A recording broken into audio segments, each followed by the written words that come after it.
No more Phil bombs. No more Terry Garr. Rest in peace, Q. I didn't watch an inning of the World Series, and yet it made me very happy. And, oh, the Cure album is really, really good. Welcome to the Turntable Tuesdays podcasts on YouTube.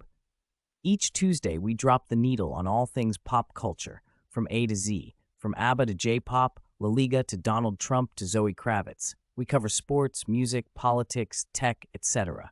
We're not hot take specialists, but we often have politically incorrect opinions. If you're easily offended, don't subscribe to our podcasts. But if you can handle polite differences of opinions, like adults are supposed to do, we're the podcast for you. And hey, we want to do it in less than 10 minutes. So listen with open ears, like, share, and subscribe. Thanks, and on with the show. Nosferatu, 1922. During a marathon of Halloween-themed home viewing, I finally got around to watching Nosferatu, widely regarded as the first vampire picture. Never mind the silent film tics which drive modern viewers crazy and focus. It's still unrivaled at keeping a vampire as a demonic force anything but romantic and glamorous. We grew up with countless images of Count Dracula and vampires as handsome and beautiful seducers. Nosferatu is the ancient rebuke of all that nonsense. He's hideous to behold, and once you see him, he is forever a nightmare. The 2024 Major League Baseball World Series. The New York Yankees losing the 2024 World Series is a win for America. Go Dodgers. The Cure, Songs of a Lost World. The new album by The Cure is really, really good. Expect a standalone review very soon. The Smile, Cutouts. And the new album by The Smile is really good. Expect a standalone review very soon. Eggnog and peppermint ice cream. Many people mark the stamp of fall with pumpkin spice. You can have that. The dual appearances of eggnog and peppermint ice cream on your local grocery shelf and freezers signals the Christmas tide even before we've even celebrated Thanksgiving. Yeesh.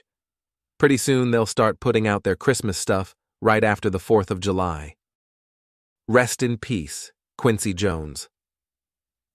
Quincy Jones was more than Michael Jackson's record producer, for God's sake, although that predictably made the first line of all his obituaries. He was a whole 6 degrees of separation chart to himself. Who else could tie together Frank Sinatra, Ray Charles, Lionel Hampton, Billie Holiday, Leslie Gore, Jazz Samba, Austin Powers, Rashida Jones, Tupac Shakur, Burt Bacharach, Truman Capote, Sanford and Son, Natasha Kinski, and that's just off the top of my head. He was the Jackie Robinson of the music industry. Google it for the full story. You'll be amazed. Rest in peace, Terry Garr.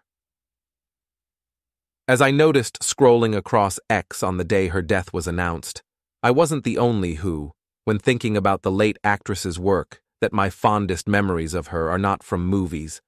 Tootsie, Mr. Mom, Young Frankenstein, and in my case, One from the Heart, but from her memorable appearances on Late Night with David Letterman in the 1980s.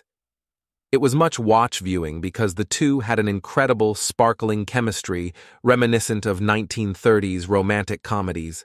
Letterman liked to joke that she was one of his ex-wives, and for those 10 minutes or so you almost believed him.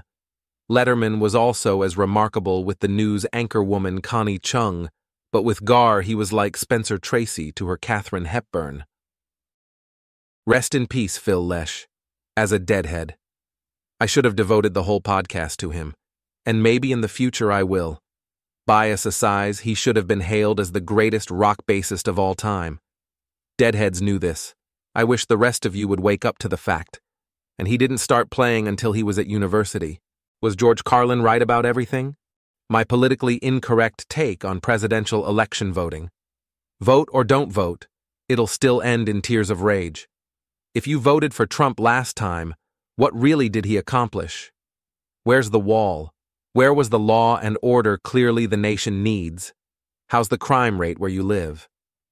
You can make an argument his only real accomplishment was the legacy of the Supreme Court. If you vote for Kamala Harris, you're voting for the most radical leftist president ever. And not liberal in the neoclassical definition of the word, but liberal like Marxist-Leninist. She goes to abortion clinics and smiles like a murdering lunatic. Well, at least you voted. Good luck with that. But what do you think?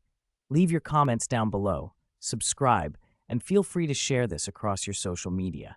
You could have been listening to any other podcast, but you listened to ours.